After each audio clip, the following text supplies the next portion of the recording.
Well, thank you, Rodney, and it's very good to be here. And in the first lecture I'm going to be giving this afternoon, I'm going to be interacting with Richard Dawkins' views on science and religion. And I will try and cover this in about an hour, and then I hope we'll have plenty of time for interaction of one sort or another as we go along. That's what Richard Dawkins looks like. I'm sure many of you will have seen him on television. And basically what I want to try and do is lay out the main lines of engagement that Dawkins makes in relation to science and religion.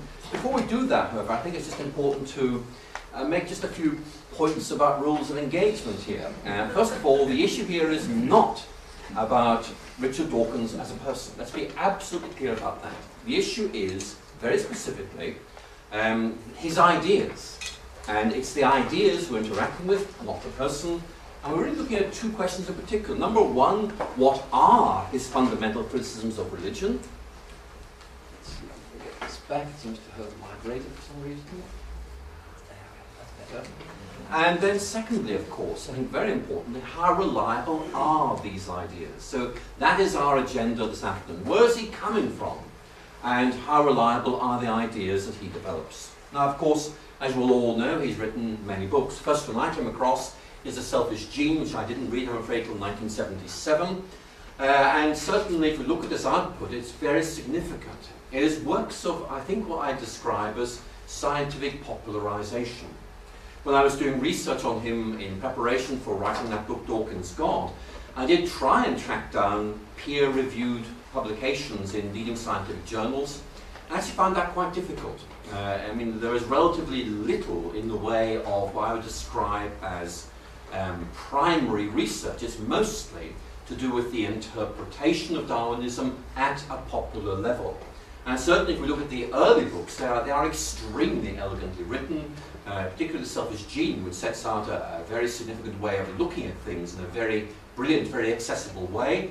As we work our way down this list, the issue of scientific popularization remains there, but it's increasingly set alongside a secondary agenda, which is that of, in effect, critiquing religion.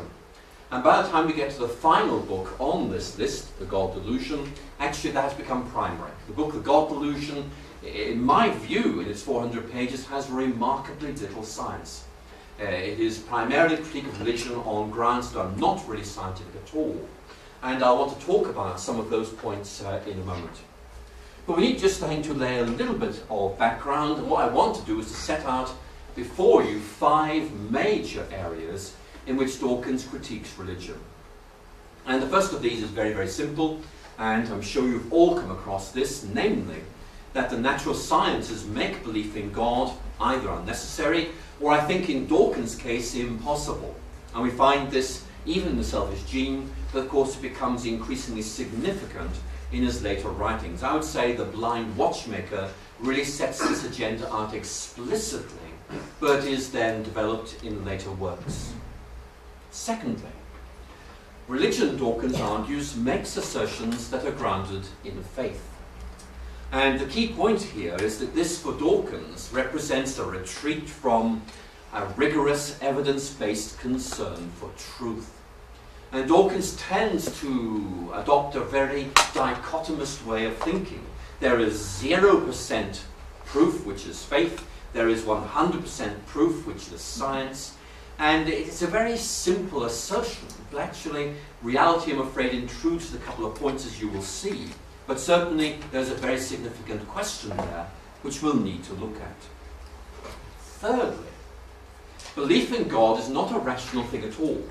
It arises from, I'll explain this word later, a meme, or it represents a virus of the mind which infects otherwise healthy minds. Now again, it's an intriguing idea, and one I'll be exploring with you presently. Fourthly, I think there's more of an aesthetic argument, but nonetheless it's there, especially in his book Unweaving the Rainbow. Religion, he argues, offers an impoverished vision of the world. In other words, if you believe in God, then the quality of your engagement with the world, the quality of your appreciation of the world is going to be less than somebody who is not religiously inclined. The point is asserted, not argued. And in fact, it's intriguing because if you look at standard books on aesthetics, actually, the argument tends to be, well, of course, if you're religious, it's easy. It's much more difficult if you're not religious. But certainly Dawkins has his own distinctive approach here, and we'll look at that in a moment. Fifthly, religion leads to evil.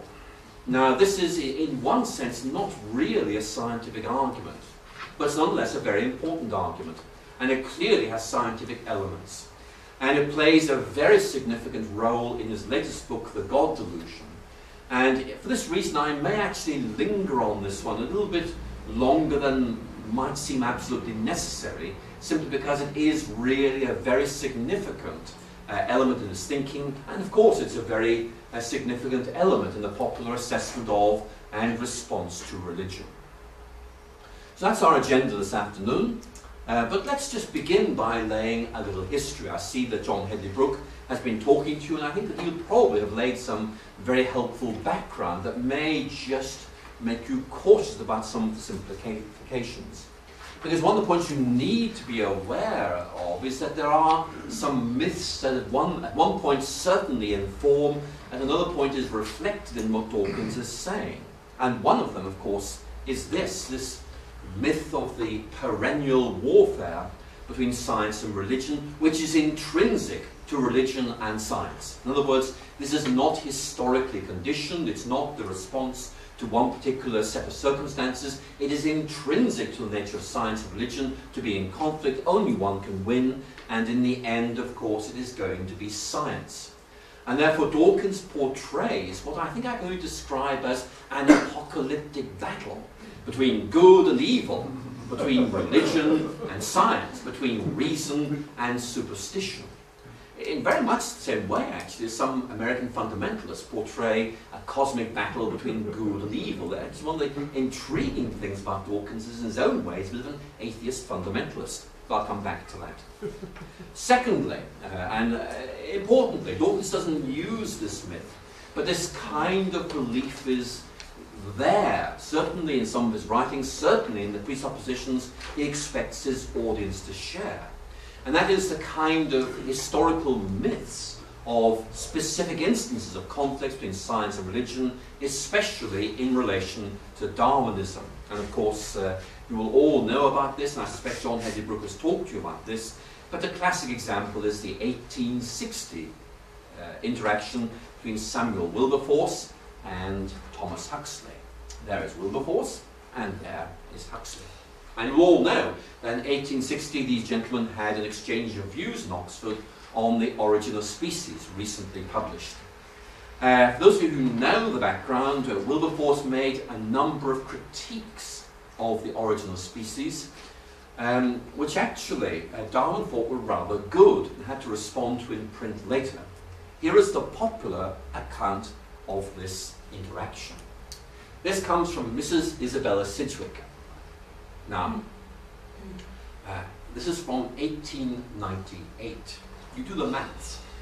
1860 is 38 years earlier than 1898. Now, I have nothing against old people at all. I'm coming one myself. But I would want to suggest that maybe memory might be an issue here. And certainly Mrs. Isabella Sidgwick remembers very distinctly something that unfortunately nobody else recalls at all and is not there in the primary source of the 1860s. Namely, this very famous incident where the bishop, in order to put Huxley down, said, "Can you tell me whether it is through your grandfather or your grandmother that you claim descent from a monkey?" And I mean, that stereotype lingers, though happily it's now dead. And if anybody killed it off, it's John Lucas. Interestingly, Lucas actually one of Oxford's better philosophers. This is a bit of amateur history, but actually very good amateur history. But let's respond to Dawkins more fully. And what I want to do is set out our agenda for this lecture. First of all, that very obvious question, are science and religion in conflict? Secondly, very importantly I think, the relation of faith and evidence. Then I'd like us to look at this question as to whether religion is indeed a virus of the mind, whether religion impoverishes our appreciation of nature, and finally, of course, is, or why is, religion such a bad thing? Let's begin then with the first of these. There's a very simple question for you. Why should science lead to atheism? It's a very obvious question. Because, if anything, you'd think it led to something else. You would think, if anything, and of course, that's a very, very big if anything, surely it would lead simply to agnosticism. In other words, saying, look, the evidence is not sufficient to lead us to a secure decision. Or you might argue that it rests on a kind of approach to causality such as that we find in Thomas Aquinas, whereby God is understood to create a reliable framework. We look at the framework, we don't look at God directly, and in fact for the purposes of doing science we don't need to look at God at all, we look at the framework and try and make sense of that. But Dawkins is very, very clear that science should lead to atheism. In fact, in his book The God Delusion, he draws a rather polemically overstated distinction between real scientists and pseudoscientists. Real scientists are atheists. There are others who do science, but actually aren't really scientists at all, because for some reason they believe in God, which is clearly very unscientific. Now, again, I'll come back to that because it's a very poorly argued point, but we need to be aware that idea is there. The real problem, I think, is this.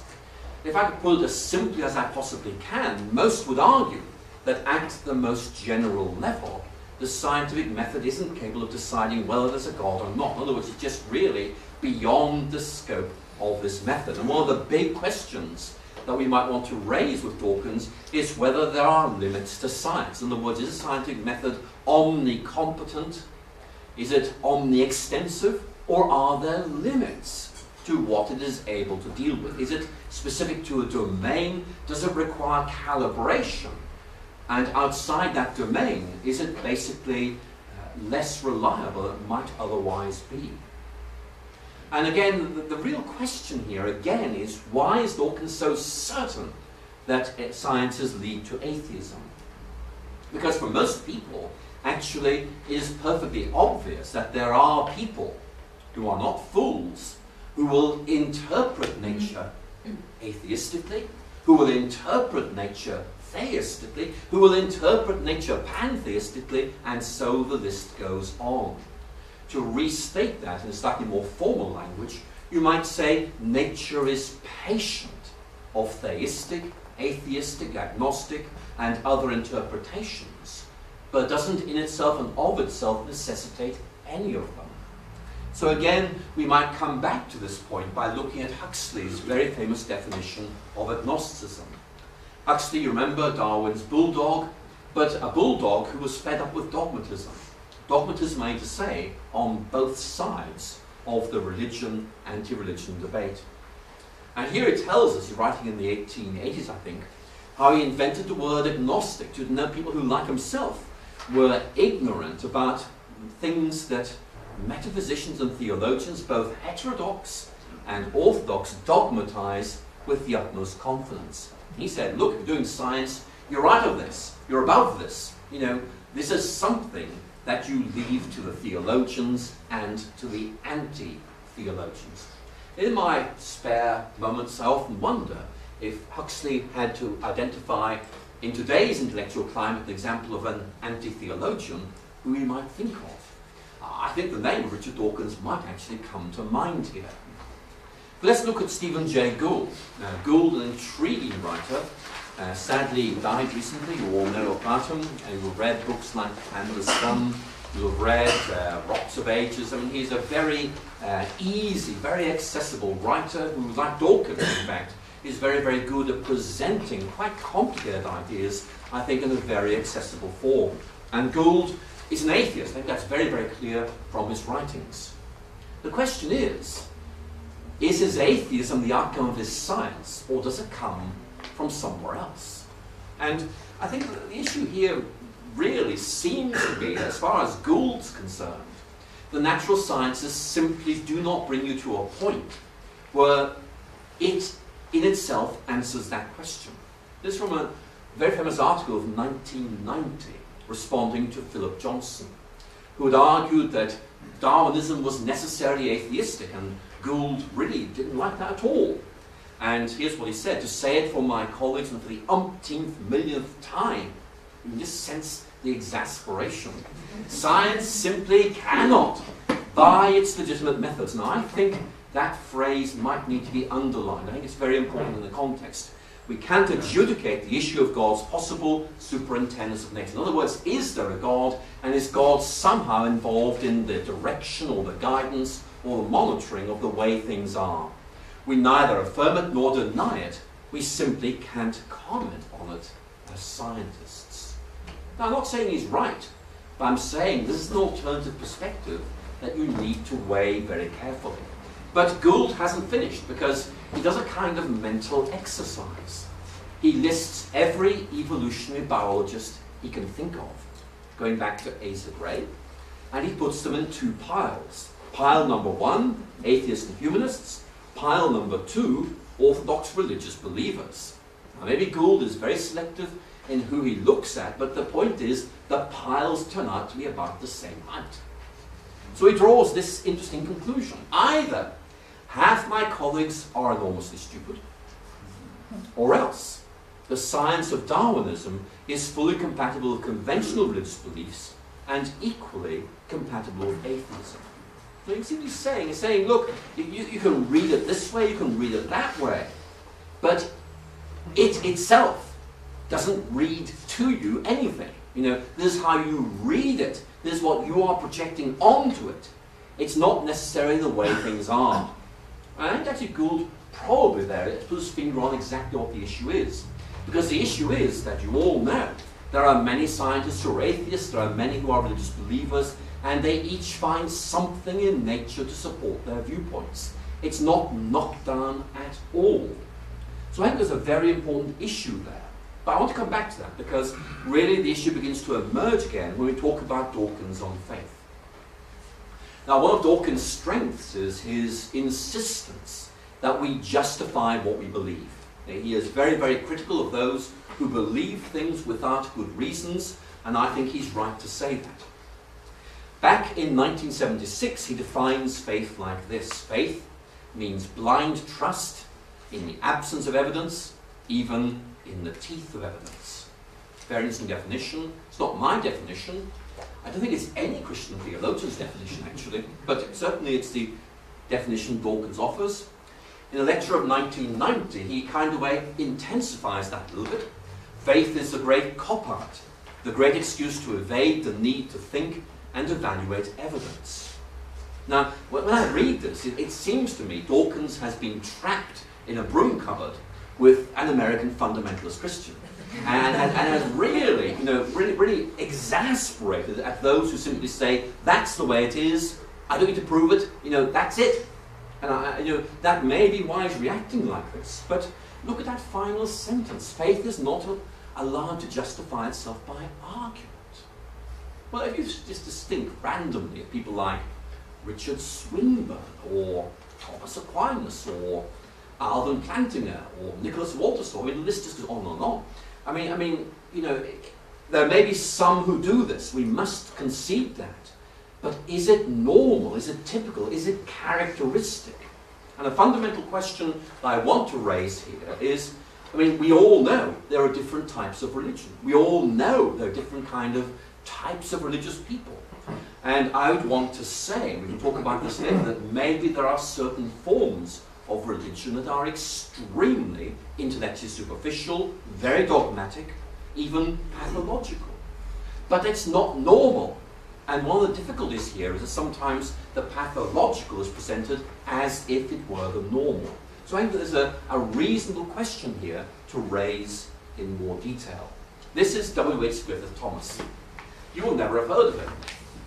If you have, that's very good news for me, but there's no reason why you should. The only reason I'm putting this slide on the screen is that when I was sort of reading Dawkins and getting very, very cross because I was saying, any Christian theologian would take a very different viewpoint, I just reached into my personal library, grabbed the nearest book to hand, and it turned out to be W.H. Griffith Thomas' book of 1927. The 1927 explains the word man's, I'm sorry about that, but he gives a definition of faith. Now look at this. Incidentally, Griffith Thomas is an Anglican. Now it shows very, very clearly there are 3 points to his definition, and they all begin with the same letter. So if you like it as C here, you're in for a treat. Faith, he writes, commences with the conviction of the mind based on evidence. It continues in the confidence of the heart based on conviction, and it's crowned in the consent of the will, by means of which the conviction and confidence are expressed in conduct. Well, there you have it. But can I just draw your attention to the first part? I mean, there is a cognitive element to faith. You know, it's not a leap in the dark. It is very much saying, look, this makes sense of things. It may make sense cognitively, it makes sense existentially, but it makes sense. It's not about running away, it's running towards. And it just seems to me there's some things that need to be said. Let's keep going.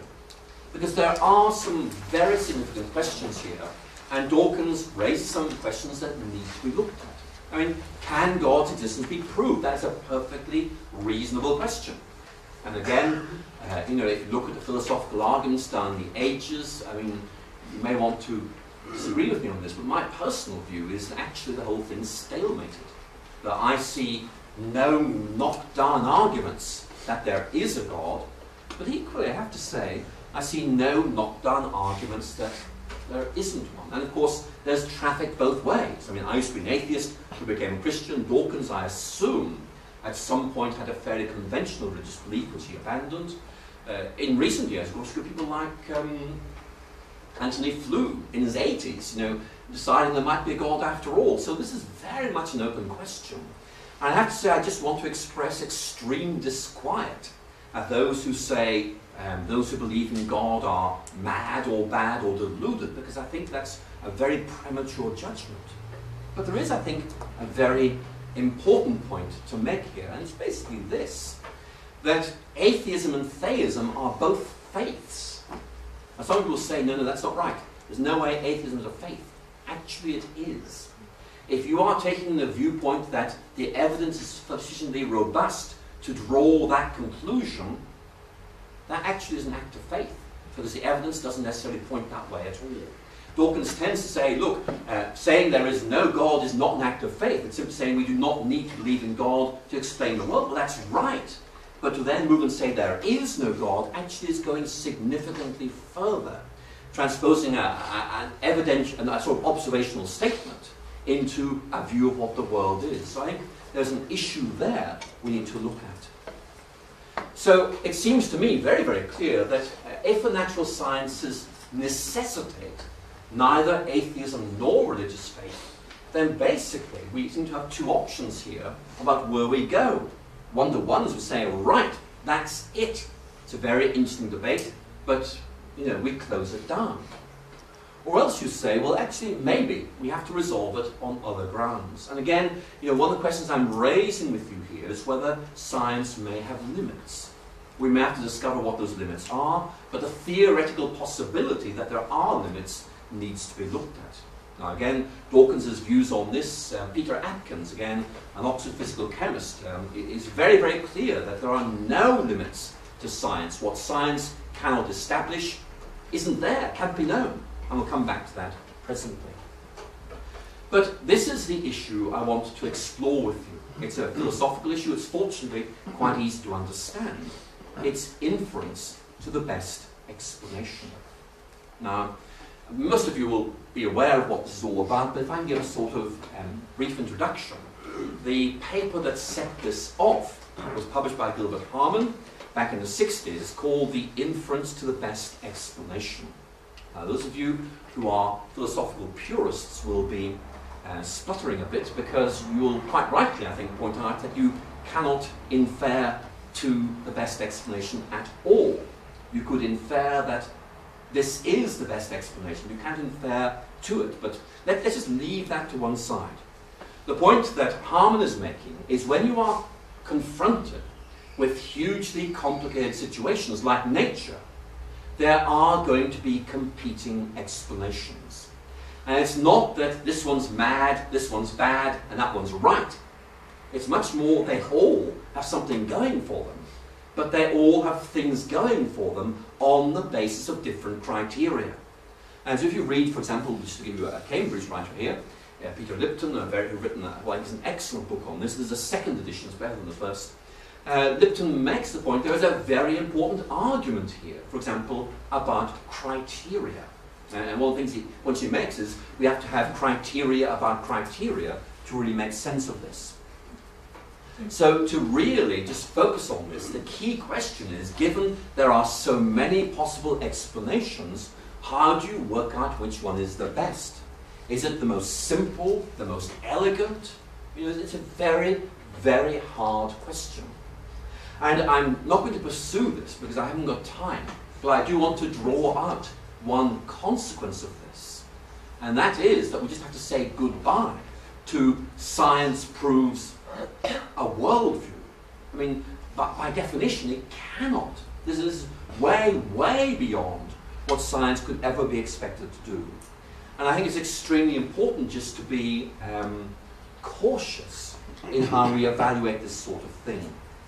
And therefore, others find consolation in the idea of empirical fit. Again, it's a very simple idea to understand. You basically say, well, that's what I observe. Here is a worldview. To what extent does the worldview make sense of what I'm observing? And it's a perfectly reasonable way of trying to make sense of things. What big picture offers the best account of what we experience? And certainly, we find this in some of Dawkins' writings. This is River Out of Eden, a very good little primer to Darwinism, and in describing what view of the world Darwinism offers, Dawkins gives this very famous comment. The universe we observe has precisely the properties we should expect. If there is at bottom no design, no purpose, no evil, and no good, nothing but blind, pitiless indifference. It's very often quoted. Mainly to emphasize the blind, pitiless indifference bit. For our purpose this afternoon, could you look at the beginning of this? The universe we observe. We say, look at it. Now, map onto it. This Darwinian way of looking at it, there's a fit. In other words, he's saying, observe and then relate to the worldview.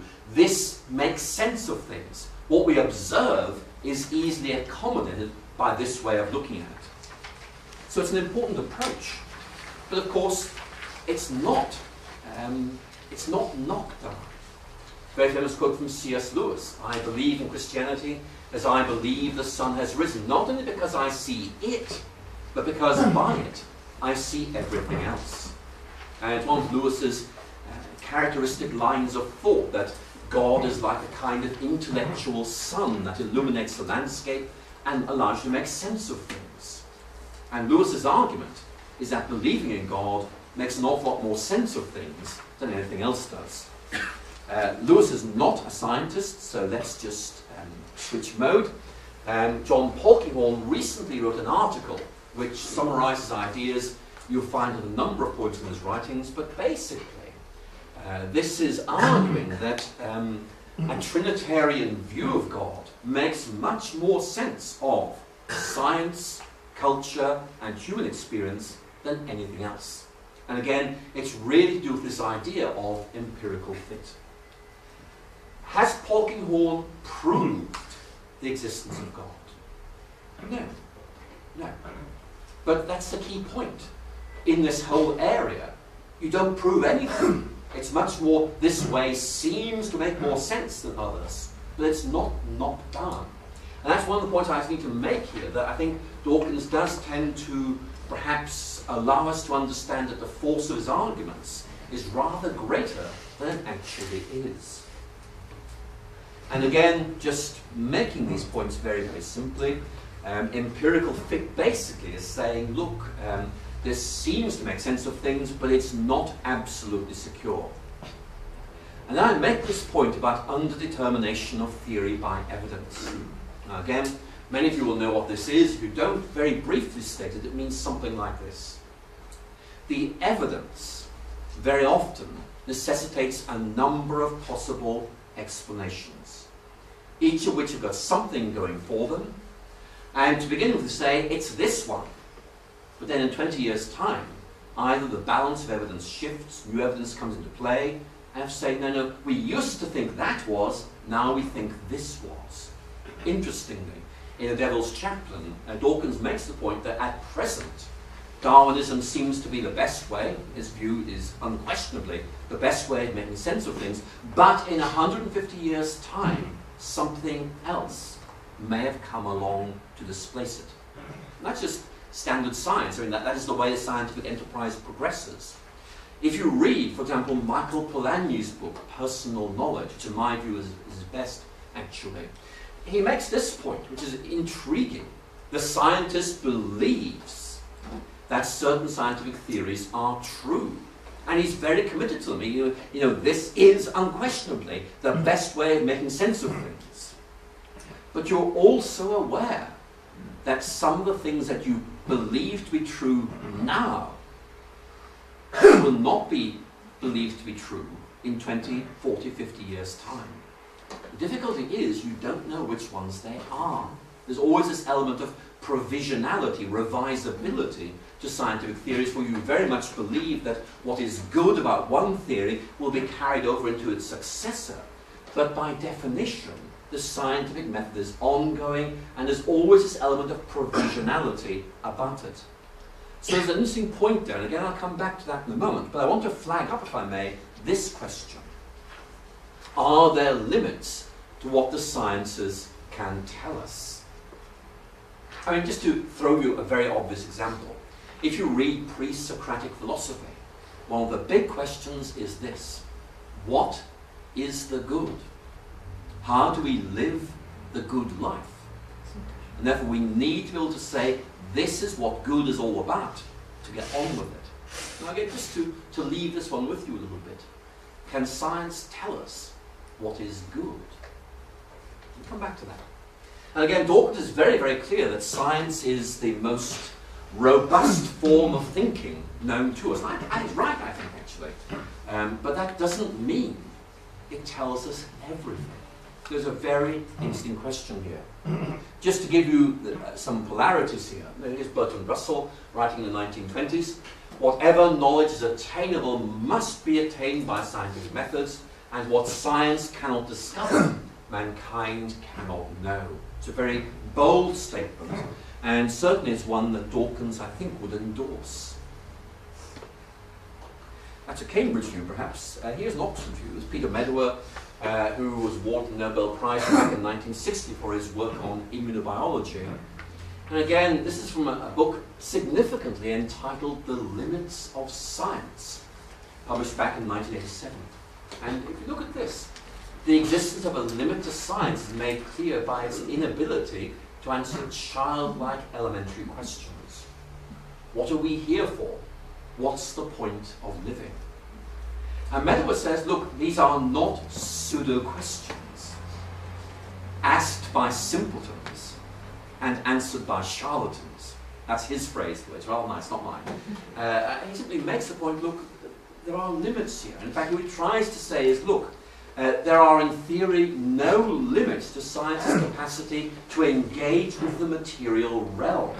In principle, everything there is open to investigation and to discovery. But in what he calls the metaphysical realm, he says, actually, science really just says, we can't help. Now again, Medawar may not be right, but what I want to say to you is, it's an important question to ask. I'm not quite persuaded that Dawkins' answer is reliable. And again, are very fundamental questions. If the sciences are inferential in their methodology, in other words, this seems to be the best way today, but of course we haven't got all the evidence, we may change our way of thinking next year. There have been major paradigm shifts in the history of science. Think, for example, of the shift from steady state to Big Bang, from classical physics to Einsteinian physics. These things happen, and they do have implications. So you may say, today it looks like this, but tomorrow it might be different. But of course, as Richard Feynman and others will point out, scientific knowledge is a body of statements of varying degrees of certainty, some most unsure, some nearly sure, but none absolutely certain. So again, I'm just saying we can be very, very cautious about this. Again, I just say, frankly, my own conviction is that science is the most reliable form of knowledge we have.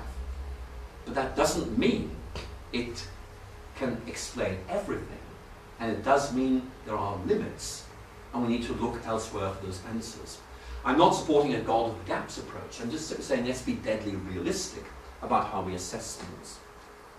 I give you a quote for those of you who would like to just follow this through. It's a very good comparison of the methods used by Dawkins and Gould in their debates about the implications of evolution. And if I could summarize this article, it's well worth looking at. I mean, what Shanahan shows is that really what Dawkins says is, look, on scientific grounds, Darwinism is the best possible way of looking at things. Now we've agreed that Darwinism is right. Darwinism is necessarily atheistic. Therefore, atheism is scientifically entailed. Now, it's a very puzzling argument, but what Shanahan's great contribution is to try and tease out its elements. Let's move on. Is God a virus or a meme? Now, I promised I'd explain what that word meme means, and I will do it now. Dawkins invented this word in 1976. It comes towards the end of The Selfish Gene, and basically his argument goes something like this. Molecular biology is able to help us understand how one biological generation is able to transmit information to its successor. That's about the gene. Darwinism is too big a theory to limit to the biological sphere. Therefore, let's extend it to the cultural domain. The meme is the analog of the gene, which means that cultural information is transmitted from one generation to another. And Dawkins here invites us to think of a meme leaping from brain to brain by a process which can be called imitation. Now, I have to say, I'm not sure of the status of the language in this extract. Is it poetic? Or are we meant to really look for memes leaping from brain to brain? If so, I haven't seen one yet. In fact, I haven't seen one just hanging out or anything like that. But there's a very interesting question there. And Dawkins' argument is that belief in God is a supreme example of a meme. It's a very effective, highly adapted meme, which is able to ensure its survival in subsequent generations because it is so well adapted. Now, as I've been talking, I'm sure some questions have gone through your mind. So what I'm going to do, if I may, is just play around with this for a bit and see where it takes us. There are some problems about memes, and actually, this is actually a scientific debate. It has no necessary connection with science or religion. It's a straight scientific question. Is there evidence for memes? And the obvious point to make is that actually, in the very first case, there's no real evidence to suppose that cultural evolution actually is Darwinian.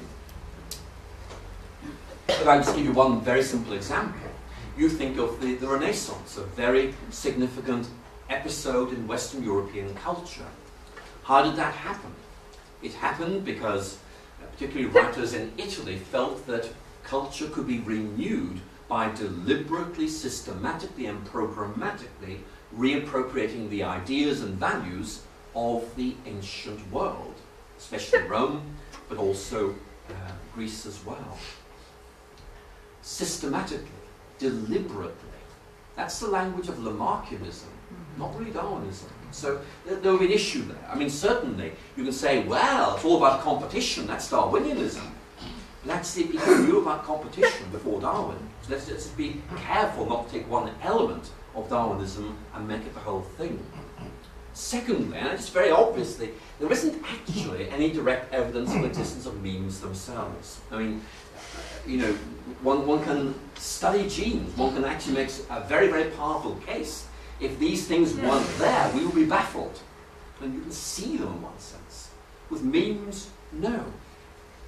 And thirdly, the case for the meme really rests on an analogy. There's a gene, there's the biological sphere, there's the cultural sphere. There's an analogy, there is an analogical entity called the meme which explains this. But you all know that analogical argumentation is very, very dangerous. Think of, for example, a classic episode in 19th century physics. Sound was well understood. Light was not. It was assumed light is analogous to sound. Sound requires a medium to travel through. If we were all here this afternoon in a vacuum, then A, we'd all be dead. But apart from that, you wouldn't be able to hear me speak because my voice needs to travel through something to reach you. So it was argued that light also required a medium by analogy. And so the very long quest for the so-called luminiferous ether began until Michelson and Morley basically said, look, there's no evidence for this thing at all. It took about 30 years really for that to become orthodoxy, but certainly the evidence was not there. And so again, there is a very big question mark of how valid that analogy is. And then fourthly, and very obviously, I mean, memes are, well, to put it very crudely, they're unnecessary. Now, that is probably the greatest critique you can make of any scientific theory. If you can manage without a theory, then you have real problems on your hand. And frankly, you can explain most of these things by alternative methods. In your handouts, I give you a reference to a very useful article by Maurice Bloch, simply saying, look, anthropologists have got perfectly good mechanisms for explaining these things, and we don't need memes. So Dawkins is very much aware of the evidential deficit in this situation. Memes, he writes, have not yet found their Watson and Crick. They even lack their Mendel. I think they just lack their Michelson and Morley to come along and show they're not there. But I'm afraid that's my private view. He was on to say, whereas genes, of course, can be located and seen, we have less chance of seeing a meme than a gene, although, this is very good news, the neurobiologist Juan Delius has pictured his conjecture of what a meme might look like. Well, that clinks it, doesn't it? And of course, you can see I've just given you William Blake's very famous Ancient of Days. Blake has pictured his conjecture of what God might look like. So, I mean, that proves what? That there is a God? I mean, I think that's a very weak point to make. And again, just to honour the Cambridge context and Simon Conway Morris's views on memes, they are stated very robustly in that brief quote I've given you. Basically, he doesn't like them very much and doesn't think they serve any useful purpose whatsoever. And I'll just leave you with that to think about. Dawkins in the 1990s shifted his imagery slightly and began to talk about God as a virus of the mind. And again, it's a very potent image. Again, just think of this. How many viruses do you know that are nice, that are good for you? It's a very potent image. The idea is that people believe in God not because they've reflected on it long and hard, but because in some way their normally functioning brains have been hijacked or screwed up by this God virus. Now again, you can see there are some serious issues here. And one of them actually is a very significant psychological issue. Why do people believe things for which actually there is not persuasive evidence? That's a very important psychological question. And there are very good psychological answers, but this isn't the answer. To give you just three very obvious problems. Number one, I mean, real viruses can be seen. And again, same point, you observe evidence, you have to say the only way of making sense of it is to posit something which we might call a virus that behaves like this and is this. And of course, you can see viruses. I mean, there's one tobacco mosaic virus, it's not particularly elegant, but look, I can put it on the screen. With a virus of the mind, there'll be a blank screen because there isn't actually anything to show you. The evidence for this actually is very, very weak.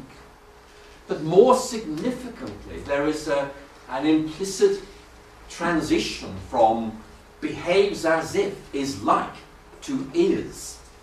And this slippage, this drift from analogy to identity, from parallel to ontology, is actually really quite worrying because it hasn't actually been shown that this analogy works. But more significantly, in the third place, I mean, the real issue is, are all ideas viruses of the mind, or just some? Now, Dawkins is quite clear. There are some ideas that are profoundly irrational, and those are viral. There are perfectly reasonable beliefs, and those do not require explanation in this way. If you read Richard Dawkins' website, I mean, he is very, very clear that reason and science go hand in hand, and that reason has this universal quality that's capable of disclosing everything that's right. And again, those of you who are historians or philosophers will know that actually very, very serious criticisms can be made of the philosophy of the Enlightenment, which basically held that reason was able to disclose what is right, what is good, what is true. And I think nowadays the rise of postmodernism is partly a response to the failure of that project. But anyway, looking at this, there are several problems here. One is that actually, logically at least, atheism also is a virus of the mind. That's not a very happy outcome.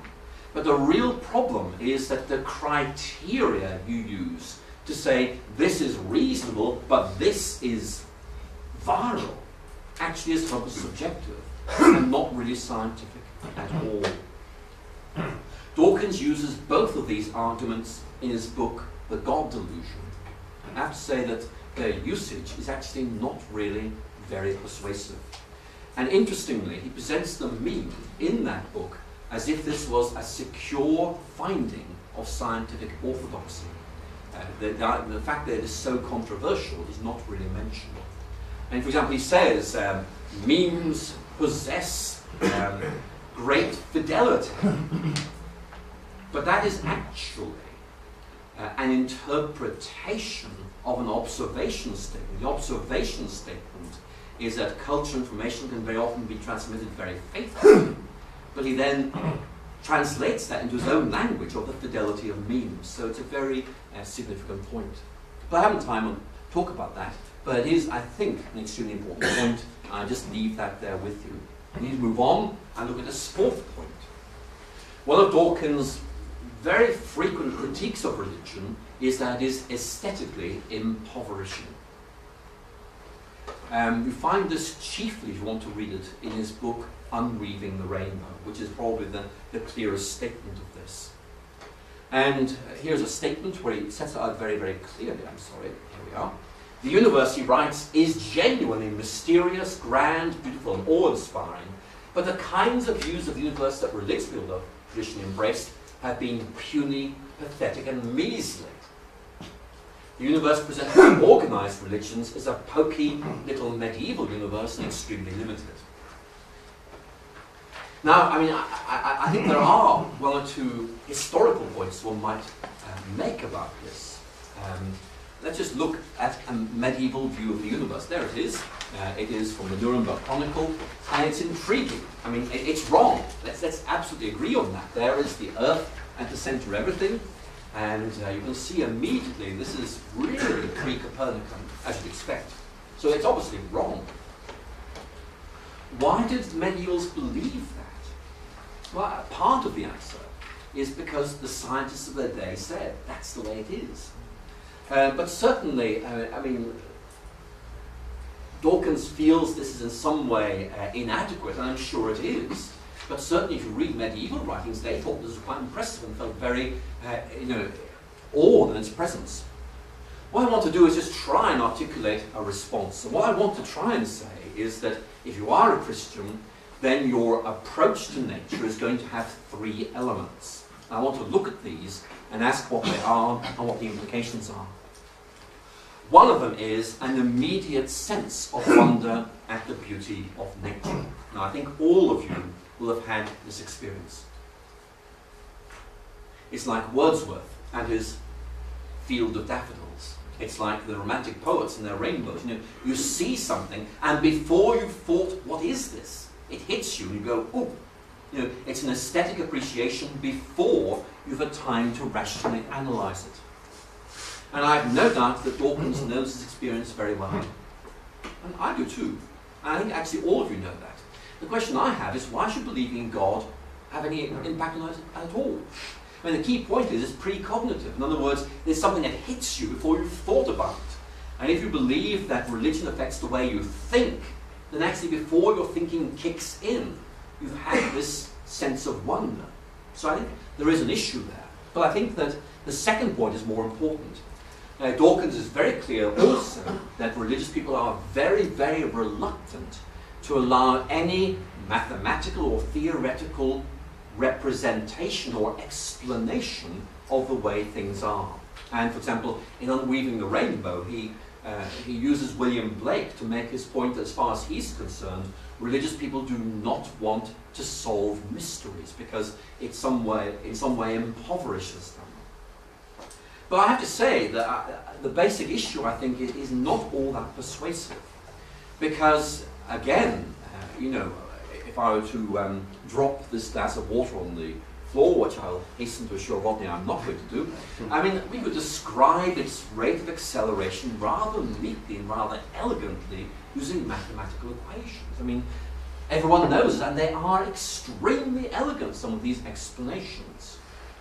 I don't see why believing in God actually robs those equations of their elegance. And again, an example that Tom Torrance gives of a scientist who's deeply influenced by theology is James Clerk Maxwell, who basically argued that electricity and magnetism are two sides of the same coin because of his belief that God made them all, and therefore there should be some correlation between them.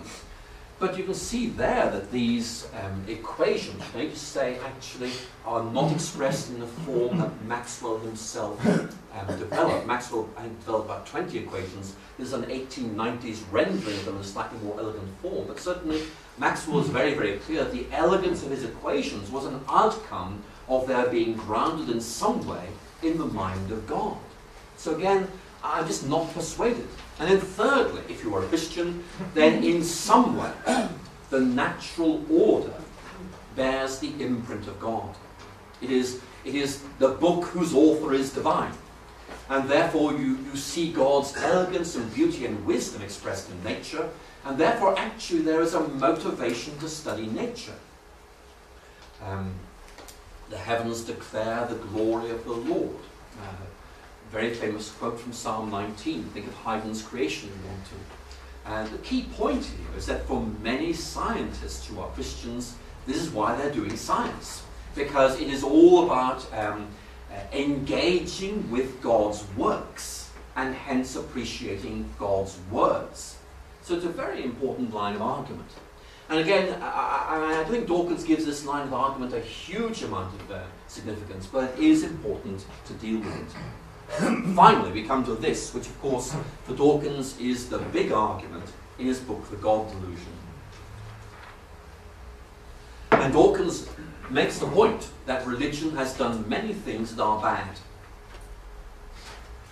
And that's right. I mean, I'm sure he's right there. You know, I can think of lots of them. I grew up in Northern Ireland. And that was a kind of rather hairy experience, I have to say to you.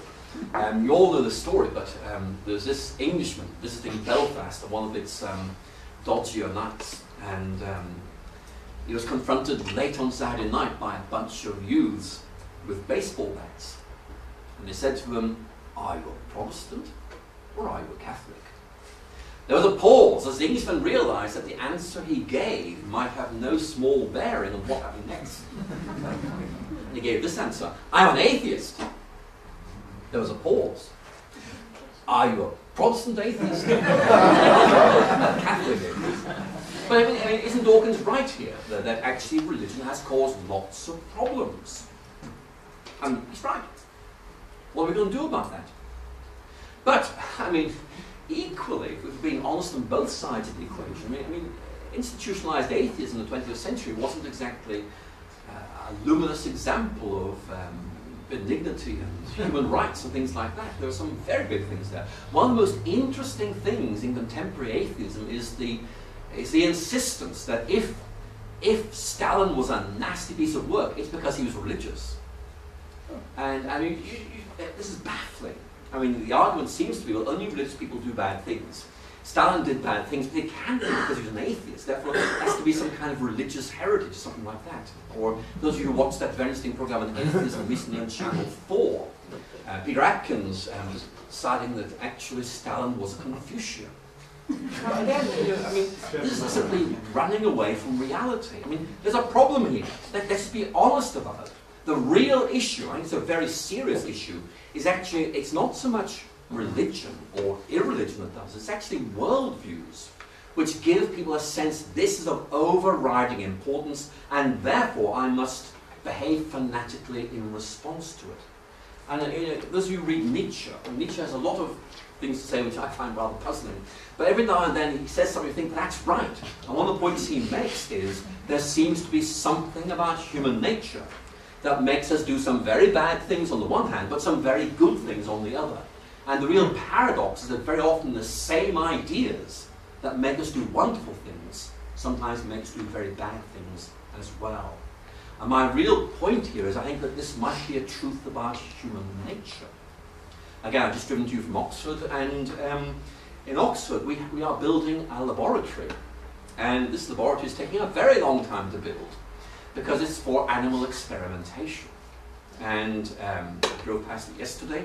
There is I think it's 20-foot high security fence around it, and there are police there all the time because of animal rights activists.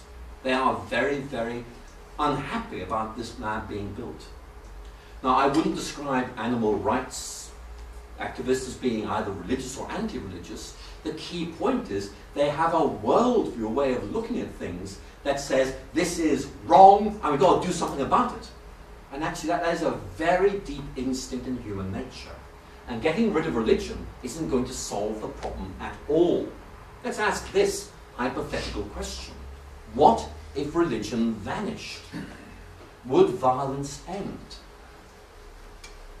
Those of you who are sociologists will know that one of the reasons that religion leads to violence is because it reinforces social distinctions and gives people groups reason to fight each other. But that is a social construction. It's the way people define themselves and actually give themselves motivations for attacking other people. And the key point is there are plenty of other things there. Dawkins actually admits this in the God Loop and says the key point is religion is very often the nearest thing to hand to justify these conflicts. And that may be right, but it's only part of the truth. And again, the real issue here is a ghastly word, transcendentalization. In plain English, this means you take ideas that are thoroughly human and you say these lie beyond dispute, beyond question, and we will, those who don't agree with us need to be challenged both intellectually and physically. And of course there are lots of examples of this. Madame Roland will do us very well this afternoon, and you'll all know that she had a terrible time in November 1793. She was taken to the guillotine on what I personally think are completely trumped up charges, and her last words before she was executed, she pointed towards a Statue of Liberty and said those words. And the key point is, here is a human value system that has been elevated beyond all recognition and used to justify violence. And you can see how it happens very, very easily. I need to say to you, it happens in science as well. I mean, this is a very, very tricky thing. I don't want to talk about it very much, but this pattern I've been talking about of, you know, being inspired to do very good things, being inspired to do very bad things, you find in science as well. Let's give you one example. When I was studying chemistry at Oxford many years ago, one of the books I studied was by Professor Louis Fieser of Harvard, and it was on organic reaction mechanisms. Very long book, but it was my companion on many nights in the library. Fieser was a genius. I mean, he invented synthetic routes to hydrocortisone, to the blood's anticoagulating factor. I mean, he was a very able scientist, rightly praised. He also invented something else in 1943, which isn't talked about very much. The US Army needed something that would actually deoxygenate large areas, areas with people in them, for military purposes, and asked Fieser if he could help, and he invented napalm. And I mean, that's a bit of a blot in his record in my view. But you can see how, I mean, would I draw from that conclusion science is evil? I would say no, it just shows that, scientists are human. There's a real problem here. Sometimes we do very, very bad things. And incidentally, one of the things Dawkins does not talk about is the very substantial funding we find in the United States for science from military sources, just as an aside. But the key point here is it's not quite that simple. So anyway, we need then, I think, to move away from that general point to a more scientific point. Dawkins is very clear that science has no methods for deciding what is ethical. And that might therefore lead us to ask that question: how might we determine that religion is bad empirically? Now again, those of you who enjoyed reading Sigmund Freud will say, well, of course, hasn't Freud shown that religion is pathological? Certainly, he asserted that it was so. But actually, things have moved on, and certainly in the last 15 years, there's been a huge amount of investigation of the impact of religious commitment on general levels of well-being. So I'm going to simply present you with some of these findings, but I need to issue some caveats before we do that. Number one, this is an ongoing research field. This is provisional. Number two, in trying to establish a correlation between religious commitment and well-being, there are two very obvious questions. Number one, how do you quantify religious belief? Number two, how do you quantify well-being? So you can see immediately there are all kinds of significant issues there. And how do you allow for variations between age, social class, income levels? I mean, these are all significant questions, but the checks are done, and basically we get some very interesting results. And certainly, as you can see from this, it's a very significant field, particularly in North America at the moment. Koenig and Cohen is a very good first stop for this kind of work. And in that book, The Link Between Religion and Health, they present a metacritical study looking at 100 evidence-based studies, looking at this correlation. Now again, you need to pause and I make the point this is simply provisional, but it's very interesting.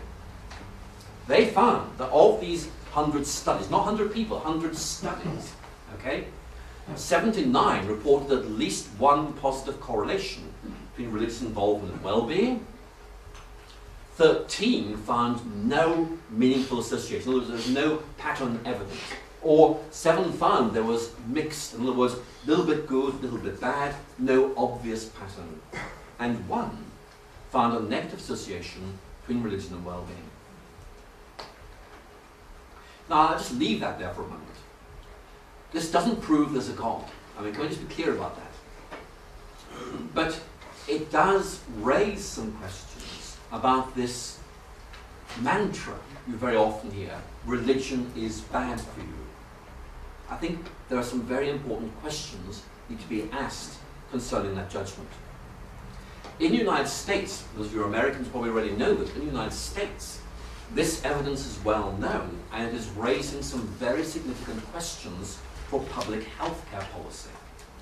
Because if people's religious beliefs or spirituality is a positive factor in determining recovery rates, why aren't they allowed in the healthcare system? So you can see immediately there's some very, very explosive political issues hanging around there. In Brain last year, I produced a survey just looking at some more recent publications, but the same patterns are still there. So, religion does need to be critiqued. That's absolutely clear. But the point I want to make in bringing this lecture to a close is that there's all the difference in the world between saying something needs reformation and something needs to be abolished. I'm a Protestant Christian, and Protestantism has this kind of a inbuilt DNA which says it is our essence to evaluate and reform, based on a passage in one of the pastoral letters: put everything to the test and hold on to what is good. So that the mechanism for religions reforming themselves is already there. And the concluding point I simply want to make is that actually Dawkins is surely right. Religions need to be challenged by violence. He's absolutely right about that. But that, for me, entails reformation. It's a very different paradigm from elimination. And again, if Christianity's DNA, and I speak very, very loosely here, has anything to do with Jesus, then there isn't much violence I see in that man's history. But that's another question altogether. Let me end by making the point that in that book, Dawkins' God, I try to examine these questions at somewhat greater length. But of course, we also have this book to deal with.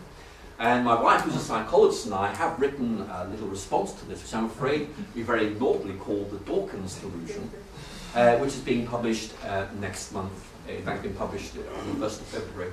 And again, what that tries to do is to engage with his take on religion. I haven't talked much about the God delusion book simply because there is so little science in it. But certainly we've looked mainly at his earlier writings in the lecture, and I'm very happy to take questions on anything I've talked about in this lecture. Thank you.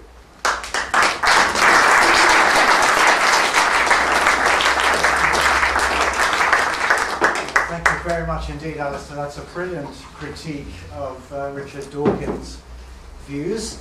I would just say that we are going to have a break between Alister's two lectures, a 5-minute break, comfort break and so on, so there will be that opportunity.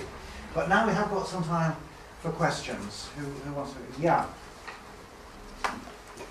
Would you say that Dawkins has actually done a kind of a reasoned religious view a bit of a favour by moving this kind of subject up the agenda in people's minds? Maybe sort of the Yes, general I'll repeat that question. Will I say that Dawkins has kind of done religion a favour, actually, by moving it up the agenda? I think in some ways he has. I mean certainly since the publication of God Delusion, I have noticed personally, I've had a substantially greater number of conversations on this theme than before. And I mean, again, the people I'm talking to may not be typical. I mean, they're Oxford academics, I don't think they're typical. But the thing, the kind of approach they're tended to ask is, I mean, they often will say that we're atheists, and Richard Dawkins says this, but we can't believe that's right. Can you just talk to us about this? And it's very interesting that most atheists feel quite embarrassed by this. We have on our book, responding to Dawkins' book, The God Delusion, a quote from Michael Ruse, a very able, in my view, atheist Darwinian philosopher from North America, who wrote, says, "The God Delusion embarrassed me as an atheist." And it's because it really was so weak in its arguments. And I think that there's no doubt it has really raised the issue. But actually the issue, one of the reasons the God Delusion was written is because religion is clearly percolating its way upwards. I mean, if you look at the British press in the last 2 years, they've talked about religion more in those 2 years, and I would say probably in the previous decade. It is a rising area of interest, and Dawkins actually is in many ways reflecting that, but actually he has raised his profile still further, which may not be quite what he intended, but certainly, I mean, I would personally say that it is very good we are now talking about these things, and I welcome the debate that Dawkins has initiated, even though I personally feel that there are some problems to this approach. I will say one thing though, I'll talk about the God Delusion now, and maybe we'll keep away from it the rest of this question time, but certainly one of the things the God Delusion does make absolutely clear is the need for good religious education in schools. So kids are actually taught, here is what Christianity believes, rather than here is what someone else thinks Christianity believes. I mean, there are a number of very significant factual errors in the God Delusion, which would be insignificant if it wasn't being read by people, but some people will think this actually is what Christianity is like, and that really does need to be challenged. Thank you. I mean, perhaps following up on that, if I may, I mean, he does talk about God being the nasty God, I think, does he not? Yes, he does. He talks about God being nasty, genocidal, filicidal, he lists all these things, and God is an ugly tyrant and all these things. I say, well, actually, I mean, I hear you saying you do believe in that kind of God. I don't either, actually. And he then says, well, of course, the kind of God that Christians believe in the New Testament is an insipid little God. And it's curious because I do find myself puzzled by the way in which he is able to be so categorical of what God is like, and yet not talk to those who do believe and find out what they actually believe. It's one of these things that I think weakens the force of the book. Yes, thank you. Yeah. Yeah, I'd like to thank you for the tour de force. It was, I think, quite impressive. That's the one point I cannot really quite understand, that is your definition of atheism as a religious system.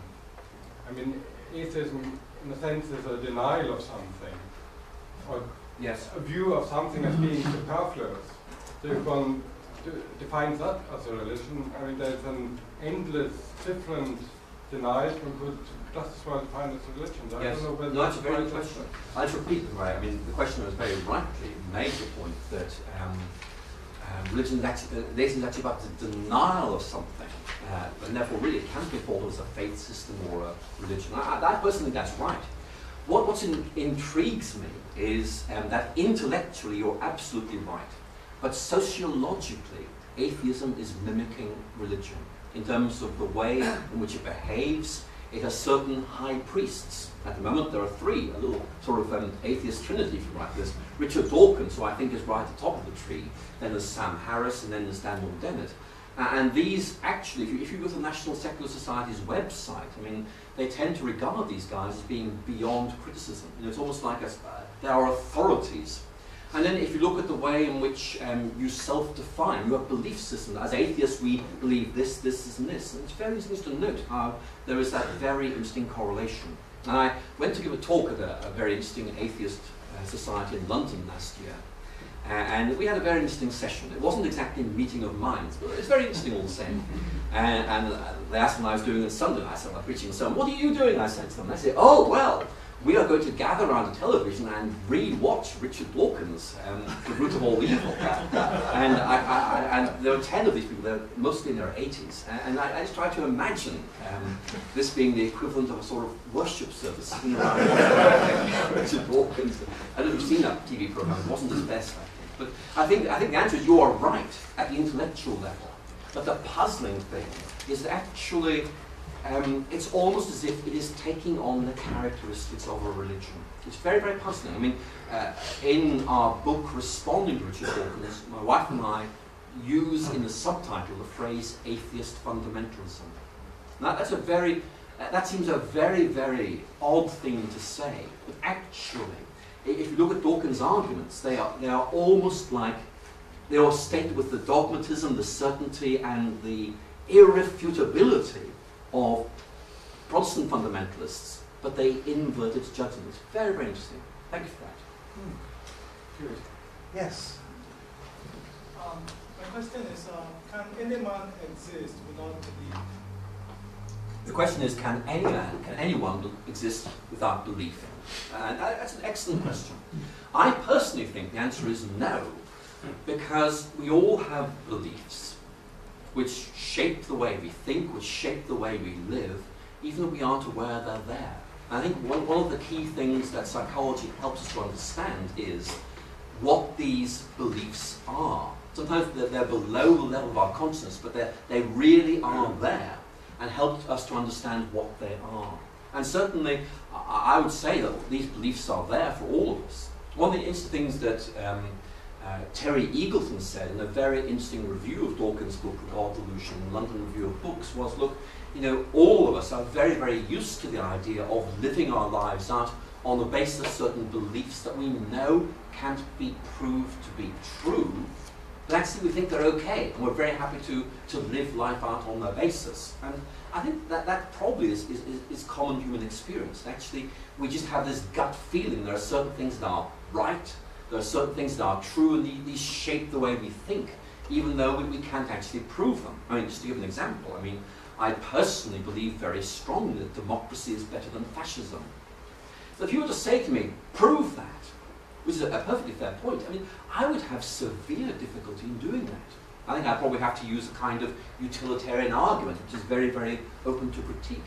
But nevertheless, that's the way I see things. It's very, very deeply ingrained into my way of thinking. I think all of us actually have these things. And indeed, one of the great virtues of Michael Polanyi's work is to say, look, actually, scientists have these beliefs too. I mean, that they are good beliefs, but they are open to correction and reformulation as time progresses and as the evidence accumulates. So I think the short answer to your question is that we all have these beliefs.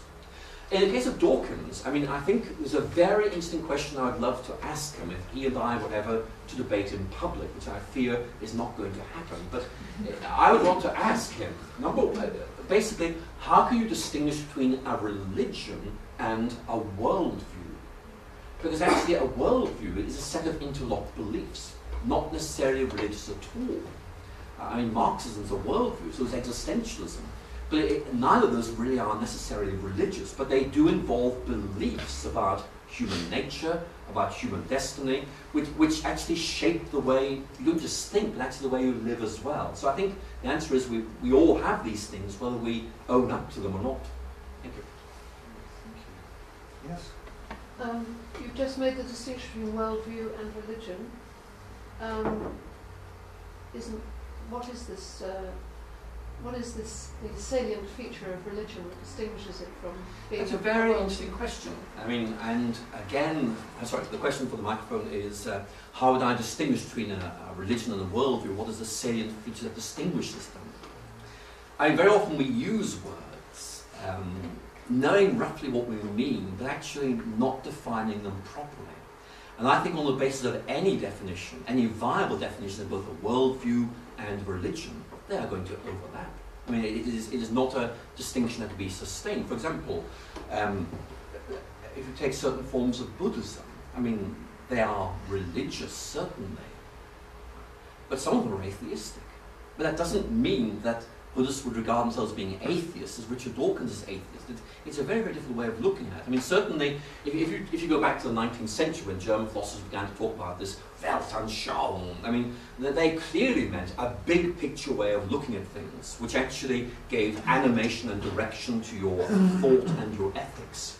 And they were fairly clear that religion was a subsection of Weltanschauung. In other words, that religion was subsumed by this broader category.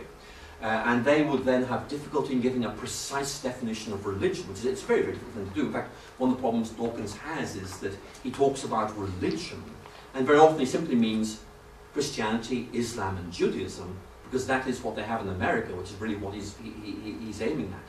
But certainly it is actually quite difficult to draw a clear line in the sand and say, that's a worldview, that's a religion. What I think you could say is, for example, Christianity is a religious worldview. But then you have Christians like me, who actually don't like being referred to as religious at all, because the word religion seems to have associations with behavior. In other words, religious behavior. To be religious is to do this, and do this.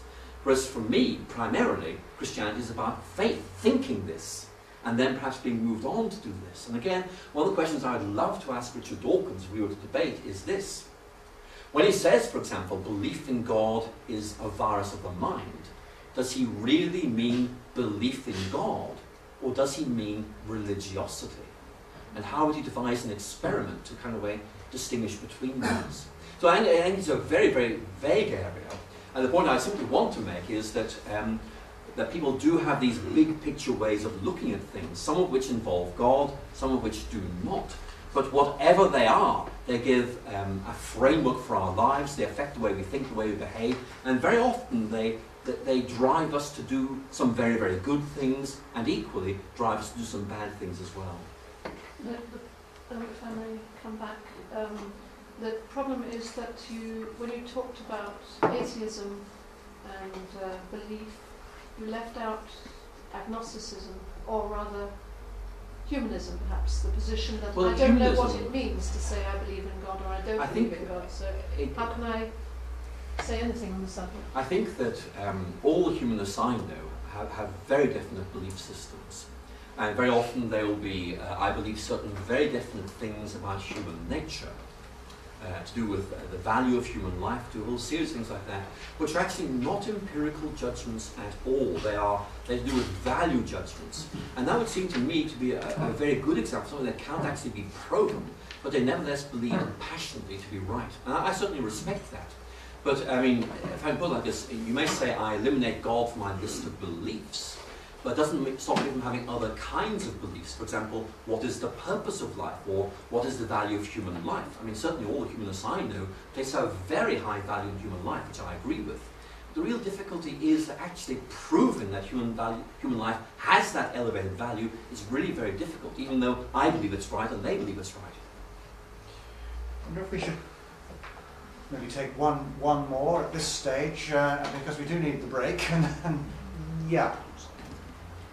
Just slightly linking into what you just said. In your recent study, did you define what spirituality was? And did some form of spirituality? Yes, I hear the question. The question is basically, could we be more precise what the word spirituality means? Yeah. It's an intriguing question, isn't it? Yes, it's intriguing. I mean, basically, the word spirituality is increasingly being used in a rather vague and generic sense. And I think, as most people use the word, it means something like this. An attitude to life that realizes that there is a significant non-material dimension to it, but does not link that with organized religion. I think that's the key point. That spirituality is very often used to mean a personal worldview that goes beyond the material, but doesn't actually extend to include organized religion. Now, of course, for example, a Christian would come back and say, well, actually, I mean, we like the word spirituality too, but we mean something very, very specific by it. And that's the problem. The word is very, very vague and is used in different senses by different people. I think in the sense in which it's being used in those surveys, it meant something like, do you have a way of looking at things in which spiritual values are important without necessarily anchoring those to any one specific religious tradition? But the word, I'm afraid, does mean so many different things that if I were to define it, I'd be distorting it. So that really what the problem is. Thank you.